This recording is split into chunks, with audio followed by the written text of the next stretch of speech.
Well, good evening to each and every one of you. We are glad that you are here, that you've taken some time out of your busy schedule, your busy night, your busy week, to pause and center in reflection and in prayer this night. We are glad that you are here. Last week, Pastor Emmy showed you some of the things that she really liked. In particular, she spent some time in her office and told you all about her Christmas cactus. And so this week, I wanted to kind of give you a glimpse into my world. And so I brought you into my home office where I have some things on shelves that I really like. It is not a Christmas cactus, although I do have one here at home, but they are bobbleheads. I grew up as kind of a sports fanatic. Maybe you never would have guessed, maybe you would have. But I used to get bobbleheads for birthdays, Christmases, sometimes giveaways at baseball games when I was growing up. And I became addicted, hooked, obsessed. Maybe it's a childish thing, maybe not, but they are some of my favorite things. And I love them so much. I'm sure my mother would say that I have a problem. In fact, she might be doing so in the comments below right now. But I want to show you a couple of my favorites. Actually, one of them is one that my mom and dad got for me for Christmas one year. It's me. It's Bobble Me. If you ever stop into my office at church, you might just see this little guy here. But this week, I was actually drawn to one that also sits in my office. Not one that sits back here, but that sits elsewhere. And it's of this fella, Bucky Burgow. I don't know who that is. Maybe some of you do. But I found this guy at Nearly New, right after I got here, and I thought this was such a fun bobblehead. And you might say, why is it such a fun bobblehead? And it's because it has a secret. It has two sides. It has a Red Hawk side and a Concordia Cobra side. And I thought, where am I ever going to find a double-sided bobblehead again? And so I spent $1 and I got it. But this week, Pastor Emmy said something to me about this that really stuck. And she said, it's a good metaphor for right now because we're kind of looking in two directions all the time. And that really stuck with me this week because I think we really are looking in two directions. And these are the two directions that I think we're looking. We spend quite a bit of our time, I know that I do, looking back into the past, wishing, longing for the way things used to be before 2 months ago, a month ago, whatever it might be, to go back to the way things were, the normal, back to our routine, where we could gather in person every day to share news over coffee, over fellowship, together with our quilting group, with our Bible studies, whatever it might be, to kind of see our grandkids, to be able to hug people, to go to school, all of these kind of things that we took for granted. And so we spend a lot of time looking in that direction. But we also spend a lot of time anxious about the future. What is going to happen next? When are things going to reopen again? When are things going to go back to normal? But also, what might the new normal look like? Will church ever be the same? Will school ever be the same? When will my favorite restaurant open again? When can we go back to movies? What will summer programming look like? On and on and on and on. And it is exhausting. I am exhausted all of the time. For better or for worse, I spend most of my day wishing that it was how it was before and wondering what the future is going to look like. And I am missing the right now. If you were with us for worship on Sunday, you know that in my children's sermon, I talked about blessings in disguise. And that sometimes we don't recognize the things happening around us that are indeed blessings.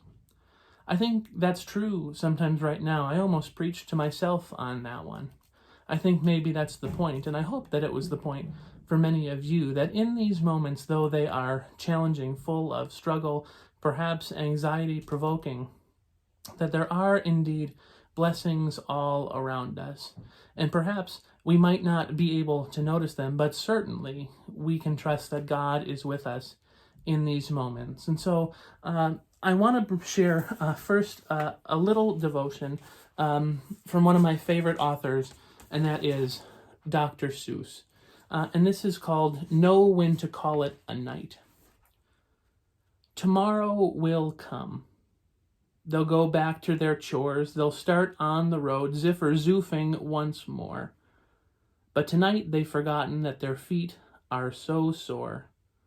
And that's what the wonderful nighttime is for. It's from Dr. Seuss's Sleep Book. And I read that earlier, and I was convinced, perhaps more than ever, that we need to just pause. Maybe to take 10 minutes and listen to me. Maybe to have some silence at home. Maybe to just experience what it's like for your life right now and not worry about what happened and what life was like before, and maybe not have some anxiety about what's to come. And I know that's a difficult thing, but that's what I hope tonight can be. A pause, a meditation, a reflection, witnessing to God's presence in your life right now. And so we are not going to end with prayer, but instead we're going to end with a meditation, a scripture meditation. I've used it before in small groups, perhaps one that you've been a part of. I've done it before with Bible studies, with our prayer group that meets on Mondays. And we're going to focus on Psalm 46. You will certainly know the refrain, but I'm going to read it first, and then I'm going to explain what I hope we all can get out of it. So this is Psalm 46. God is our refuge and our strength, the very present help in trouble.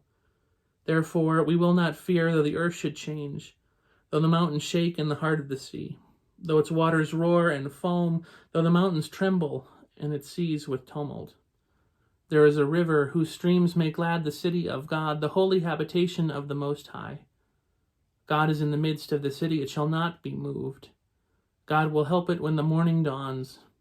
The nations are in an uproar, the kingdoms totter, he utters his voice, and the earth melts. The Lord of hosts is with us, and the God of Jacob is our refuge. Come behold the works of the Lord. See what desolations he has brought on the earth. He makes wars cease to the end of the earth. He breaks the bow and shatters the spear. He burns shields with fire.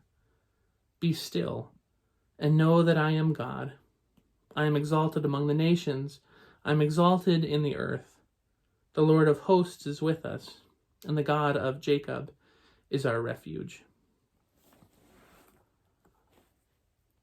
Tonight I want us to pause, to be aware of God's presence, to know that through it all, God is our refuge and strength, but above all, God is with us. Around us right now, things are maybe more uncertain than ever. Things might not ever go back to the way they used to be, and I have no idea what the future will look like. But right now, all around us, there are blessings in disguise, things that we might not ever have been able to do. Maybe we're spending more time with family uninterrupted than ever before. It can be a lot, but 5 years, 10 years, 20 years from now, perhaps it will be a thing and a time that you look back on with joy. I've reconnected with friends that I used to see every day. Now I get to talk to them once a week, making intentional time for them, a thing that my schedule just didn't allow for before. Maybe you've spent time on the phone with friends, writing letters, whatever it may be. Be aware of the blessings in your life this week and see and just try if you can notice God showing up in all of them. And so tonight we're going to close. I'm going to cut in some music underneath this, and I'm going to use this devotion on being still to spend some time not worrying about the future and looking back into the past, but just being in this moment right now. And so as I read this devotion written by Richard Rohr, I want you to pray. I want your head to be clear. I need you to do whatever it is that you need to do to just be, to know God is God, and that God is with you always. We read from Psalm 46, verse 10. Be still and know that I am God.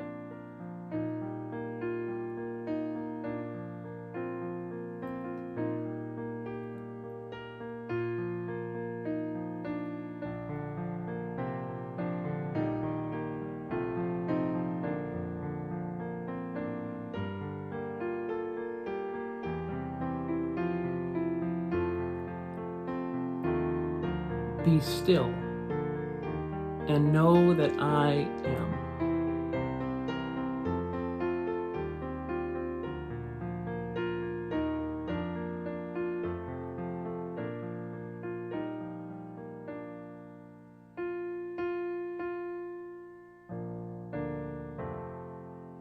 Be still and know.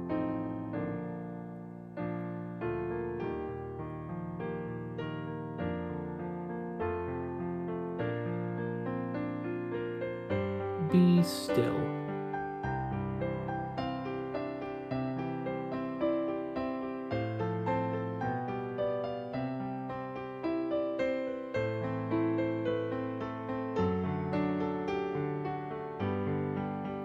Be.